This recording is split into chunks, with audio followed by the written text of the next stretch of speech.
তাই এমপি সাহেব কেমন আছেন আপনি? আলহামদুলিল্লাহ ভালো আছি। আগে কও, রোজা কি রাখছো তোমরা? এ রোজা আছি কিনে হ্যাঁ কর কোনো দরকার নাই। রোজার দিনে যদি কেউ জিগায় রোজা রাখছুনি, এর মানে হইলো এ দুপুরের খাওন খাইবে। এই বড় লোক মানুষ এর ফ্রিজে মনে করো পাড়ার ছাগলের গোস্ত খায়, 4 কেজি 1200 টাকা। এখন যদি কই রোজা রাখছি এলে সন্ধ্যায় খালি বুট আর মুড়ি, আর যদি কই রোজা রাখি নাই এলে দুপুরে একেবারে পাড়ার মাংস একদম ফ্রি।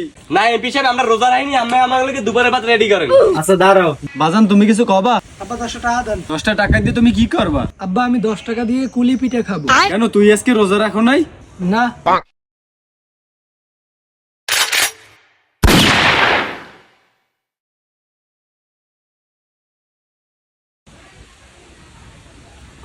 কি জানি কো অদেল্লা কেডা বলে রোজা রাখো নাই?